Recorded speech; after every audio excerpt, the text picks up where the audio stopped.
The largest idol of the Hindu god Murugan in the world, the largest idol in the world to this particular Hindu god, is soon to be erected about 30 miles from here. The idol and its accompanying temple have not yet been built, but the Hindu organizers are working diligently to obtain necessary permits to begin its construction. Most of those people live right here in our town, those organizers. The size is incredible. After it's built, it will be a few feet taller than the Statue of Liberty. Now, the base of the Statue of Liberty is about 100 feet tall. And I'm not including the base, because the base on this idol isn't as tall as that. So in overall height, it won't be as tall as the Statue of Liberty. But you can imagine how tall the Statue of Liberty is. If you've been there and you've seen the feet on that statue all the way up to the head and the crown, you know how large that statue is. This is actually larger than that. The Hindu god Murugan is the god of war, and that should say something to you, don't you think? He holds in his hand a divine spear among other weapons to show his power to protect his followers. And I want to say that unless you think this is somehow cool or interesting, this is not a contribution to the culture and architecture of the Southeast. It is a frontal assault on the authority and deity of Jesus Christ. And I'm just going to tell you something. It agitates me. It makes me just a little bit angry. If you think about it, this is a direct violation of the second commandment in Exodus chapter 20. And it's evidence of a rising demonic influence in the United States. And by the way, if you think demons only operate in third world countries, let me kind of disabuse you of that notion. There's a process through which this works. It begins with false teaching. Do we have any of that here? It begins with false teaching, then it goes to idolatry, then it goes to demon possession. That's usually the process. Right now, we have accepted false teaching in the United States for over 100 years. Mormonism started here. Jehovah's Witness started here. We have populated the world with false cults for over 100 years. And soon behind that, we have a rise in idolatry in our culture. And we've been preaching, by the way, Western culture has been preaching against idols of the heart, don't worship your car, that kind of thing. And that's not idolatry. This is idolatry. This comes after false teaching, and the next demon manifestation is possession. And this is coming to our shores. And so what they see in third world cultures, where you have people actually who have superhuman strength and do unbelievably bizarre things, that missionaries say, I see this, I can't explain it. It's because we haven't seen it here. It's coming here. It isn't here yet, but it's coming. So what solution do Christians have for idolatry? I mean, this idol is going to be built here in the Bible Belt. You try to build a big cross somewhere, and it's trouble. What solutions do we have for idolatry? Should believers willingly give up hard-fought ground to Satan? Should we just say, well, it's just how it's going to be? Should public opposition from our adversary push us toward increasing isolation? And who's our adversary? The devil. There are some who believe that seclusion is the future of American Christianity. As Western civilization becomes increasingly less Christian, some are considering creative communal solutions. Let's all join monasteries as the only option to hold on to our faith and our values in a world growing ever more hostile to them. And I would say it's a possible, I'm not willing to go on record to say this, but just from an academic standpoint, that maybe the megachurch movement is a little piece of that. I've had people say to me, it's really nice to be able to only be around Christians all the time. That's isolationism. I grew up in a very isolated culture. I didn't know any unsaved people. People would talk about evangelism, and who was I going to win to the Lord? My neighbor who taught Bible at Bob Jones? I mean, that's just not going to happen, right? It's bizarre. It didn't have any unbelievers in my world. In fact, we used to laugh because there was a guy who would come over to the campus and pass out tracts on campus. But what in the world are you doing? Of all the places in the world, why here? But this idea of isolating ourselves from the culture is now known as the Benedict option. It was a very popular book a couple of years ago. It takes its name from a 6th century Christian who chose to live in a forest and then later a cave outside of Rome. And his monastic influence expanded as he ended up developing 12 monasteries in that region. While creating and joining monasteries seems an extreme response, at least to me it does, to the present spiritual crisis, it may be that Christians are naturally banding together in other ways. Isolationism is not confined to the monastic lifestyle. Here are other ways that we're withdrawing from our community and culture. And these aren't bad, by the way. I'm not saying these are wrong. I'm just saying that these are ways that we're doing it. The Christian school movement began in the late 60s, may be in some cases an example of this mentality. In some cases. Christian homeschooling can be a continuation of the trend. And that's not a criticism of either ways of this education. My children went to a Christian school. It's just we isolate ourselves, and if we do it in every realm of life, then we become completely separate and cut off from the rest of our culture. Other examples of Christian isolationism might be something like Christian business directories, social clubs, and charities. And individually, these gatherings may not entirely be intent on separating from secular society, but they provide opportunity for some to entirely withdraw themselves from contact with unbelievers. That's some people's goal. I don't want to be around those people. They're harming my children. I don't want my kids to know them. That kind of thing. The primary reason for isolationism, at least in a relatively free society, involves fear of close relationships with the world. Can we just admit that that's part of it?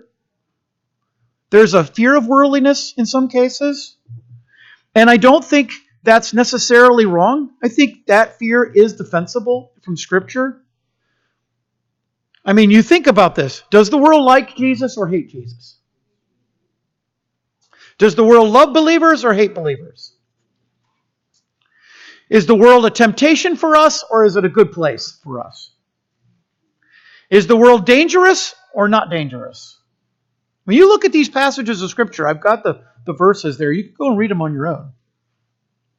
Who rules the world? The whole world, John writes, lies in the domain of the wicked one. Satan rules the world. And the rational Christian, what rational Christian wouldn't want to go out of that and be taken out of that?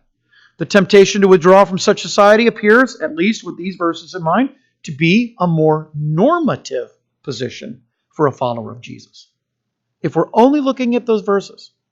If a believer reads this list, you would expect him to say, I don't want anything to do with the world around me. I don't want anything to do with it. One pastor commenting on the drift toward worldliness in the church wrote, his concern that Christians are in danger of losing all distinctiveness from the unsaved. Quote, today, the greatest challenge facing American evangelicals is not persecution from the world, but seduction by the world. Another wrote a similar warning. Today, it is not Big Brother who controls us, but big pleasure. And the oppression that the pursuit of pleasure exerts is far more controlling than fear because pleasure rules from the inside. By the way, is that R. Kent Hughes? That's number 8. I have to go all the way to the bottom to see that. Yes. Okay, so I don't know if you've ever read Set Apart, Calling a Worldly Church to a Godly Life, but Hughes was pastor of the college campus church in Wheaton, Illinois, Wheaton College. He's really a good writer, and I would encourage you to read that book. Because the world is so dangerous and so deadly, some withdrawal makes sense. So what did Jesus know? The problem with isolationism is that it creates the possibility that the church may fail to obey the last command of Jesus. Every single one of the Gospels records some version of what's been called the Great Commission. And by the way, the speaker at the Wilds mentioned this in one of his messages and only did the first 3. I was really waiting for the John passage, and he skipped it, and I was really disappointed. But you can see Matthew 28, 19, and 20. That's the one you know well. Mark 16, verse 15, and then Luke 46 through 48. That's kind of a weird version of the Great Commission, and then a completely different one entirely, John 20, 21, where Jesus talks about them being messengers. Another version is repeated by Jesus prior to his ascension in Acts 1:8, and a synthesis of these texts, if I put them all together, indicate clearly that the mission of every disciple, what's the disciple's job? It's to carry the gospel message to the world. The world is dangerous. If you go to Matthew 28, you don't need to turn there, you know the text. Go into all the world and preach the gospel to every creature. This passage begins with the imperative command to go. The followers of Jesus were to go into the world with the gospel. It's been understood throughout church history that this command was not just for the disciples of his own day, but for all of his followers throughout this dispensation. So in our time, if you're a follower of Jesus, you've been given the command to go. Christians today have the obligation to take the gospel into the world. And by the way, I don't know if you're familiar with that command to go. I know that it's a participle, and you've probably heard, I think I've said this before myself, that it's actually should be better read as you are going. So it's not really a command, it's just as you're on your way out in the world. But if you read Daniel Wallace's Greek Grammar Beyond the Basics, I know all of you have that at home, and you pore over that daily. When if you get to page 642, again, you probably have already been there a couple of times. Wallace explains that the participle go should not be translated as having gone or as you are going, but should be read as go. Go into the world. All we have is this tension. The world's dangerous. The world hates me. The world hates my Lord. But I'm supposed to go into the world and take the gospel to the world. And that tension exists because of it's rational fear of the world. Listen, since I became a parent 21 years ago, my wife and I would talk about this. We have a fear of our children becoming worldly minded people. And we don't want to take them out of the world and become kind of a quasi-Amish person, but we didn't want them growing up being completely inundated like Lot's children. And so I think believers of every era have wrestled as to how to fulfill the Lord's command and at the same time just not be swept away by an ugly tide of worldliness.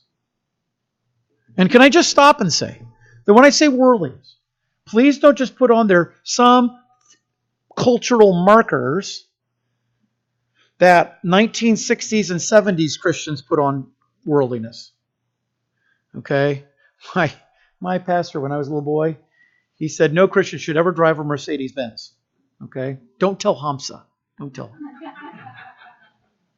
Right? When he gets back from India, don't tell him he can't have a Mercedes. He said roller skating was rock and roll on wheels. He just had a real negative opinion of roller skating.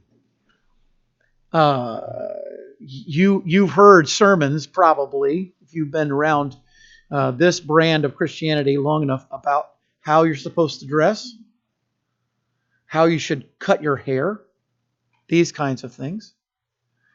And those cultural markers, those, when they would preach that way, would say, well, that's worldliness.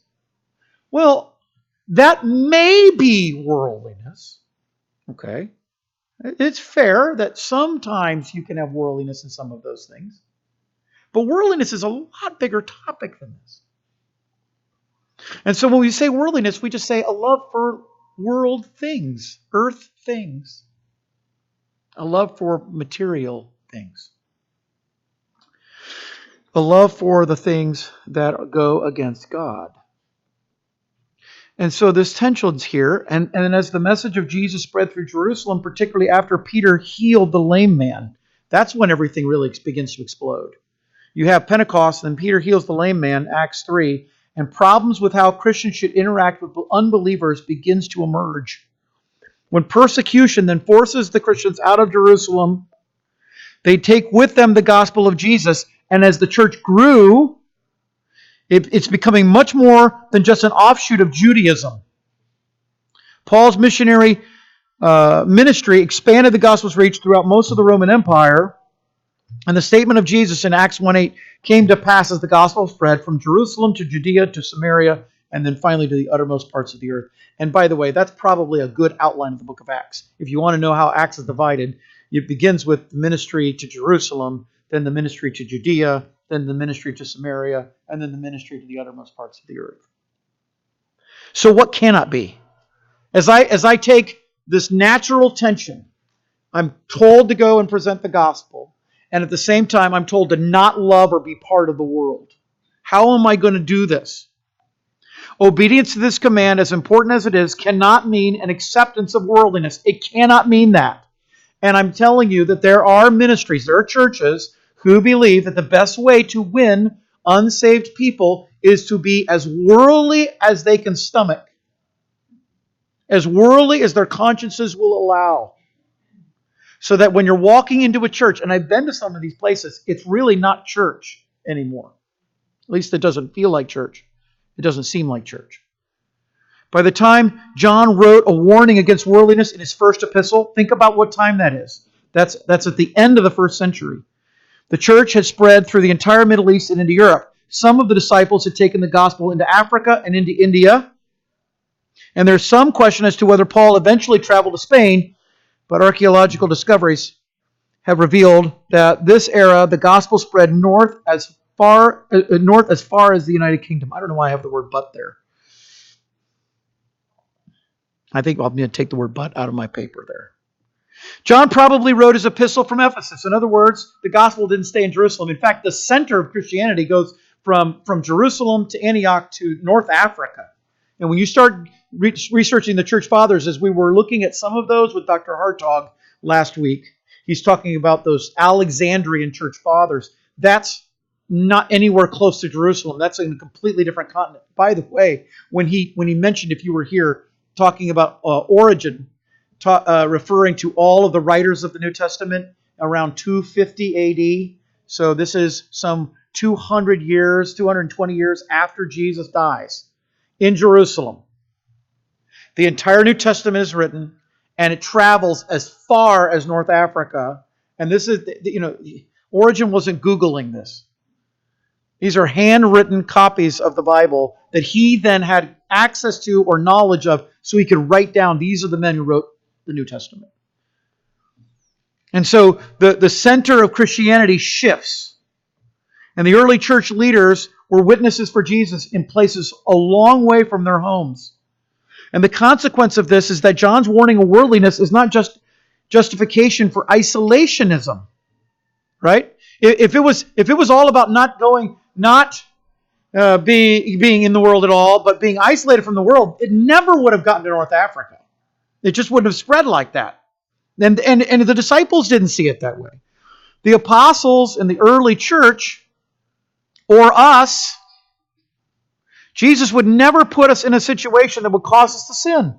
He's not saying go into all the world, but you're probably going to sin when you get there. So fear of worldliness is no excuse for disobedience for Jesus' command to go. Now, let me give you two wrong concerns. Modern evangelicalism, that's what we're a part of. We're part of modern evangelicalism. We struggle with this tension. Christians want to be in the world, evangelism, but they want to avoid being influenced negatively by the world, worldliness. Do we all agree with that? That's where we want to be. This struggle has resulted in a few extreme responses to the natural tension of being in the world but not of it. And I'm going to say some churches really, really struggle to the point where it can be difficult to interact with them. And the two wrong concerns are contextualization and anti-culturalization. Those are big words, so let me explain them. Contextualization is a wrong response to determine the validity of one's approach by its outcome. What do you call that? Outcome-based approach. It's pragmatism. This argues that the divine emphasis on evangelism justifies adopting some worldly means. By the way, do any of you know the modern? When I say modern, I mean anything after 1700, okay? When you say modern English, by the way, that's what we're talking about, anything after 1700, something like that. Do any of you know the modern Christian American evangelist who really popularized this? Anybody have a name? He lived around the time of Abraham Lincoln. So you think that's not that modern. His name was Charles Grandison Finney. Charles Finney. Charles Finney talked about means. He would actually have stuff like this going on. He said, if you can use the right means, you can get anybody to trust in Jesus. So he'd have his meeting, he'd preach the gospel, and he'd have people in the crowd who were placed there specifically to go forward to get other people to go forward. And so he'd have his invitation. This is an innovation. He actually, one of the early adopters of the invitation, where he had people coming forward. And Finney would have people facing the audience, and they would, burst into tears and run forward and throw themselves on the altar weeping and just create this kind of emotional response. Other people would see that, and then they would go forward. Now, the gospel can save anyone. And I think there were people legitimately saved in Finney's meetings. But that's really scary, that you're trying to manipulate people to do that. Much of Finney's theology, by the way, has been branded heresy by theologians who have really spent time researching it. But this is called contextualization. And these cite 1 Corinthians 9:22, I'm all things to all men, and Acts 17:23 as support for their argument. Contextualization, here's a quote, is the idea that we need to be translating the gospel truth into language understood by our culture. And Christians have been doing this for centuries. They take the unchanging truth of the gospel and put it into a language that fits the context they are trying to reach. In other words, it's not language as in I'm going to translate it from English into German. I'm going to translate it into a cultural language. And here's what they mean by this. If I go up and give somebody the gospel, that is not enough for that person to get saved. They need something more than that. It has to be couched within a cultural envelope that will help that person understand the truth. Now, I don't think what that means is you go to a foreign culture, you don't learn anything of the culture. That's not contextualization. This is actually doing your best to take off any of the rough edges of the gospel so it can be fully accepted and appreciated by the culture you're trying to give it to. In other words, I want to be really careful never to talk about things like hell and judgment, right? That'll turn people off. That'll turn people away. And blood, it's kind of ugly. Let's take blood out of it. Let's not talk about Jesus' blood. That's where contextualization has led us. There are three problems with this argument. First, neither 1 Corinthians 9:22 or Acts 17:23, by the way, that's Paul at Mars Hill, support adoption of worldly practices in order to reach unbelievers. Being all things to all men doesn't mean Paul took on the mantle of worldliness in order to reach the people for Christ. Actually, in our modern context, Paul would not have frequented bars, swilling beers, and joining in drunken frivolity in order to share the gospel. And I'm going to tell you, there are people who actually do that. Rather than unleashing his Christian liberty, the point in 1 Corinthians 8 through 10 is to demonstrate ways in which Paul restricted his liberty. They're actually taking this passage and turning it completely around to teach something Paul was teaching against. His argument in 9:22 must be understood within its overall context. Paul explains in chapter 9 that he deserved financial compensation from the Corinthians, but he restricted his liberty because he didn't want to harm the gospel. So instead of exercising his freedom, he made himself a servant of all. So to the Jews, he restricted himself to be a Jew. He gave up certain freedoms to be like the Jews. It wasn't that he was unleashing freedom, he was restricting his freedoms. And to the Gentiles, he did the same. So this is not contextualization in the sense that Paul adopted Jewish or Gentile worldliness. He did adopt some practices, but not worldly practices. Paul limited his behavior so that his liberty did not offend others. But this is the exact opposite of how many evangelicals think about contextualization. Paul's willingness to quote secular Greek poets, as he does in Acts 17, is not an example of this kind of contextualization either. Paul's approach to the Athenians demonstrates that the gospel makes rational sense to a group of philosophers. After he finished telling them this story, what happened? Some mocked. What did the other people do? Some said, "We will hear you again on this matter." And some grabbed him around the legs. "Don't leave us. This is what I've been waiting for. This is what I wanted to hear." Now, you can flip all of that around. And you say, that's wrong. But there's another type of wrong. And that's anti-culturalization. And I think there is a sort of modern evangelicalism who is in this contextualization stuff. But I'm going to tell you, if our church had a failing, it's probably not that. Okay? It's probably closer to what I'm about to talk about.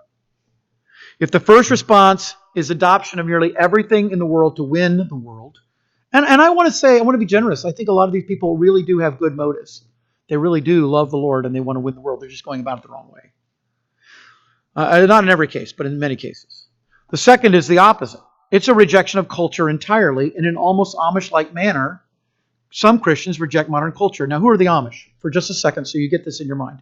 If you think the Christianity tree, so Christianity is a tree, right? It's got all these branches off of it, right?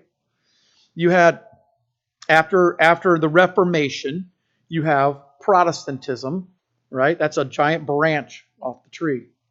And the Protestants, the Protestant Reformation, had a whole bunch of branches that came off of it. There's some other little branches of people who actually were not part of the Protestant Reformation, but they were not part of Catholicism either.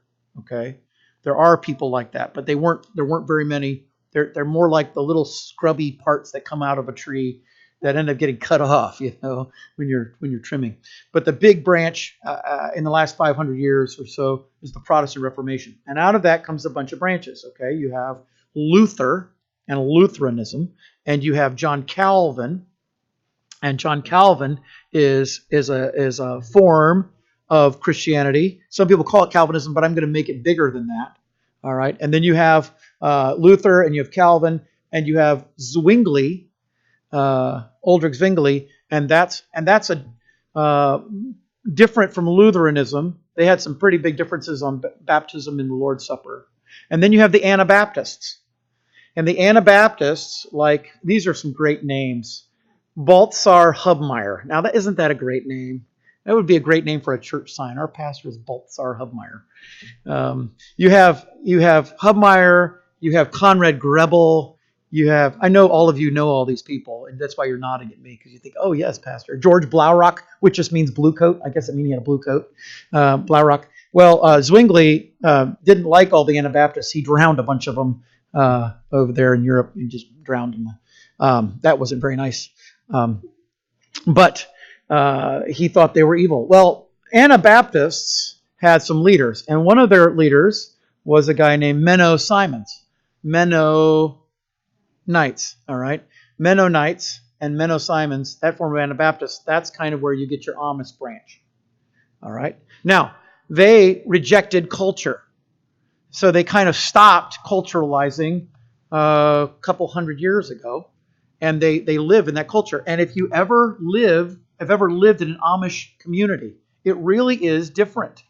We lived in Pennsylvania for a year and a half, and you would see Amish people out on the road in their black buggy, black horse, and they had to have a little orange symbol, it was a triangle or something, so you wouldn't run over them in the night.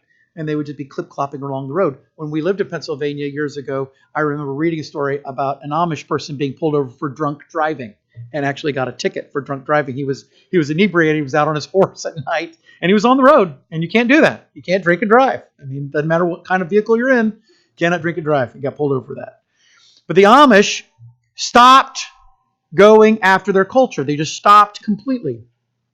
And they adopted codes of conduct, particularly dress and hairstyles, purposefully behind the culture. And what came after that is modern fundamentalism didn't go the Amish route, but what we've done in many cases is adopt cultural standards that are about 20 to 30 years behind where everybody else is.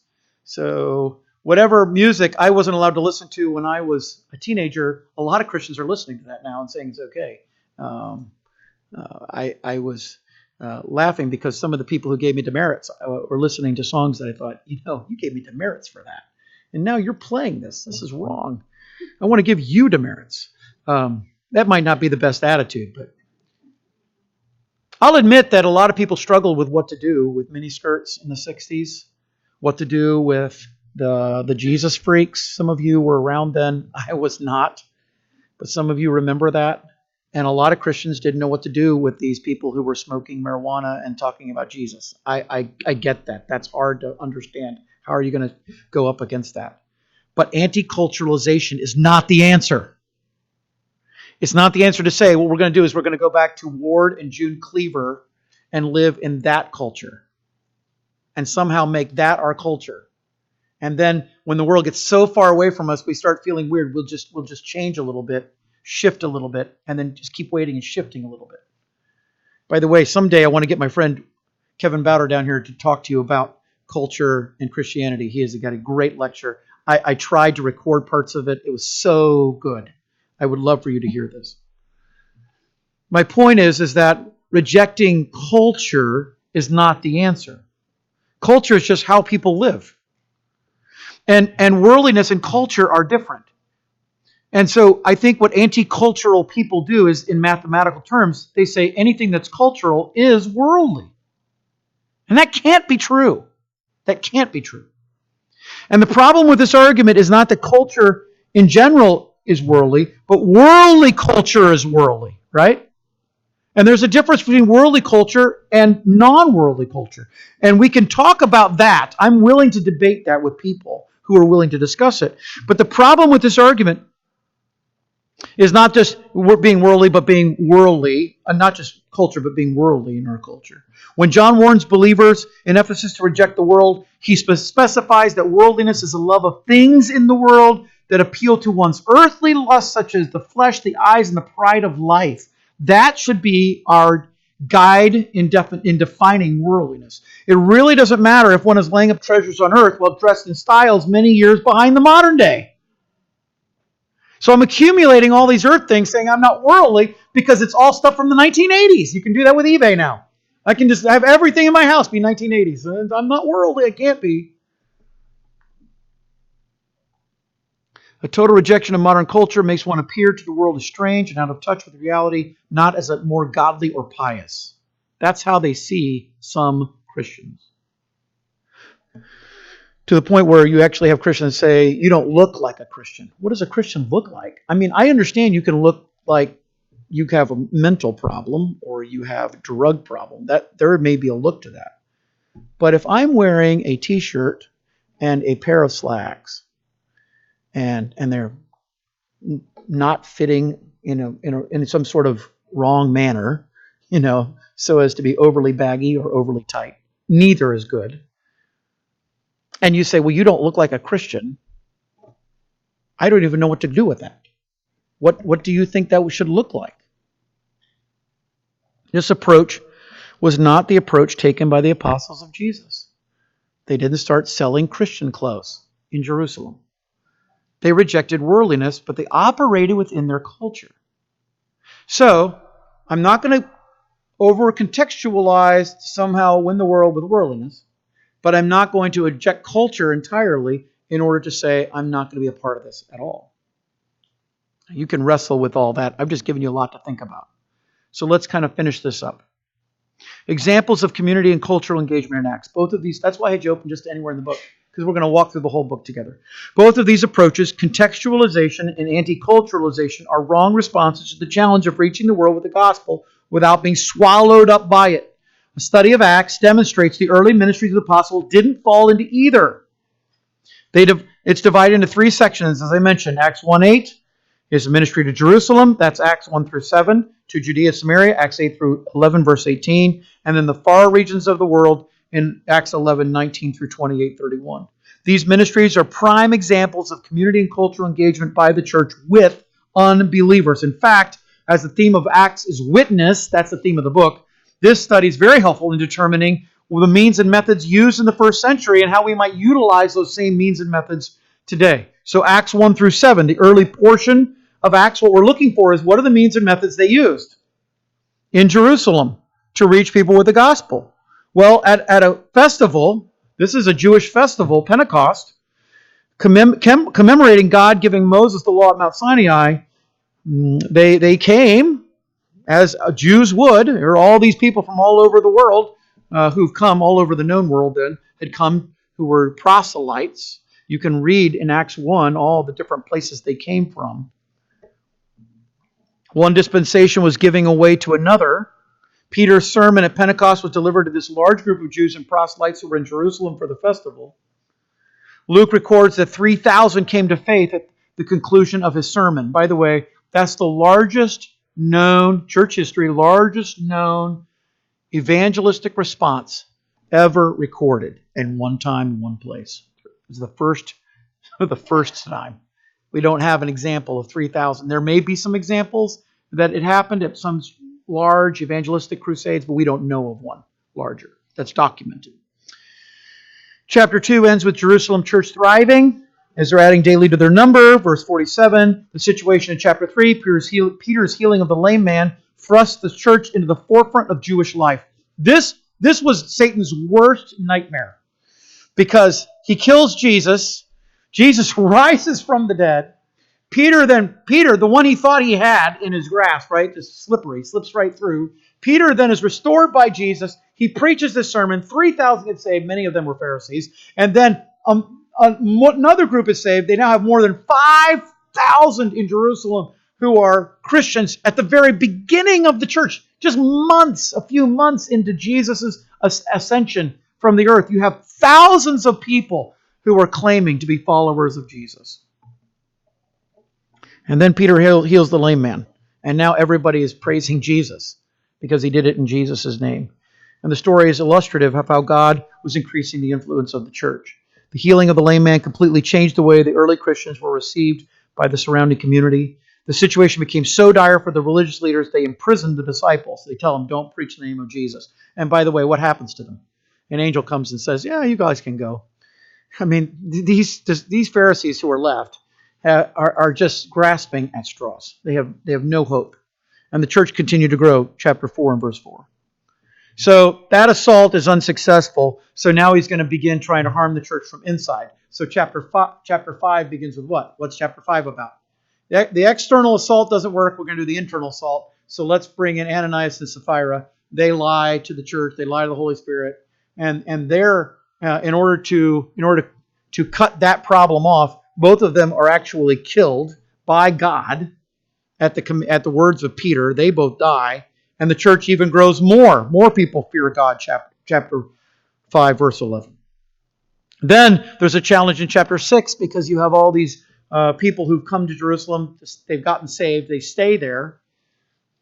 And you've got many of them are Jewish people who've been saved. Many of them are non-Jewish people who have been saved. The Gentiles, they're the Hellenists, the Grecians, is how I have it labeled here. And their widows are complaining that they're not getting any help. This is just as serious a problem, by the way, as Ananias and Sapphira, because the church is in danger of splitting along racial lines. Do you know what the devil would love? Is for love for people to believe that the only people who can be saved are people that look like you, or speak your language, or come from your country. The church was in danger of splitting along racial lines, and the institution of deacons helped solve the problem by designating men who would devote themselves to serving the physical needs of the church. The result was an increase in the number of believers, including those who had been in the Jewish priesthood. This is really incredible. I mean, Judaism's dying. It didn't die off, but it's really in trouble. The third challenge was the arrest and trial of Stephen, one of the early deacons in Jerusalem, and his defense of the gospel to the Sanhedrin ends the section with his martyrdom in chapter 7, verse 60. So think about all the ways in which the Jerusalem church was involved in its community. The festival of Pentecost, the healing of the lame man at the temple, the deacon's ministry to the needy, all of these show involvement in, not isolation from, the community in Jerusalem. They're involved in their culture, in their community. And what about in Acts chapter 8? Now we have a transition. Stephen's death broke through the barrier of Jews tolerating Christians in Jerusalem, and it opens up new avenues of persecution against believers. So God scatters the church as a result of this aggression. It's called the diaspora. They're scattered abroad. And by the way, who's doing the scattering? Who's doing the scattering? There's this Benjaminite named Saul. He's a bad guy, mean, angry. Saul is scattering the church. And the focus shifts away from Jerusalem to Judea and Samaria. And this only increases later after Saul gets saved in chapter 9. He's headed off to Samaria. He's going to take people who are there worshiping Jesus, followers of the way. He's going to have them imprisoned. And what happens here? He gets saved. And then you have Cornelius, who's of the Italian band. He's a Roman soldier, a centurion. He gets saved. Now the gospel is spreading. It's really beginning to spread exponentially. You get to chapter 11, and Peter's rescued by an angel. After a brief mention of Peter's rescue by the angel, the remainder of Acts follows Luke's diary of Paul's three missionary journeys. By the way, I think it's in Acts 11. The people who come to Antioch come from a completely different place. They don't come from Jerusalem to bring the gospel. They came from a completely different place, one of the islands in the Mediterranean. I think it's Cyrene or Cyprus. I can't remember. It's just on the top of my head. So here we have all of the things that happen with Paul in his missionary journeys. Think of all the ways he's just interacting with community people. All right? He interacts with a politician. The guy gets saved. Chapter 13, verse 8. Chapter 13, verse 44, he influences a city so much so that almost the entire town comes to Christ. He performs works of mercy among the sick. He joins in religious services in a particular town. He interacts with a jailer. He plants a church in Thessalonica. He preaches to the philosophers in Athens. Chapter 17. His occupation and the people involved in it. He's a tent maker, and he's interacting with all the people who come to buy tents. He's talking to them about the Lord. He uses a school of Tyrannus for his center of operations. He influences a local economy. His preaching is so strong that the people making the idols start losing business. The silversmiths, they're very angry. His interaction with the Romans, chapter 21. He appeals to Caesar. Friends, he talked to Caesar. Paul talked to Caesar. He's the most powerful man in the world. And Paul had a chance to witness to him. I'm sure he did. He interacts with a king. He encourages sailors on a ship. He influences the people in Melita when he's gathering sticks for a fire. And then he joins, when he gets to Rome, in a discussion with the Roman Jews. Everywhere he went, everywhere, he used his situation as a springboard for the gospel. These were not primarily formal events, like what we're talking about here at church. They were just part of the way he engaged people in his community and culture. This is what the church should be doing. We must engage our community and our culture for Jesus Christ, not by adopting worldliness as our standard to try to reach them, because we'll be more successful. Hey, we'll get a bigger crowd if we throw off some things, right? I mean, we will. But I don't think that's success. And not by saying we're not going to have anything to do with culture at all. All culture is evil. Instead, just say we're going to take the gospel and we're going to engage people with the gospel. So Christians can live and work in the world without being of the world. So we should be a light, a gospel light in a spiritually dark place. The goal should not be to adopt worldly means to help the light be more effective. God's light doesn't need help. It dispels darkness really well, all on its own. It just needs to shine. I'd love for you to just do the personal application questions. This is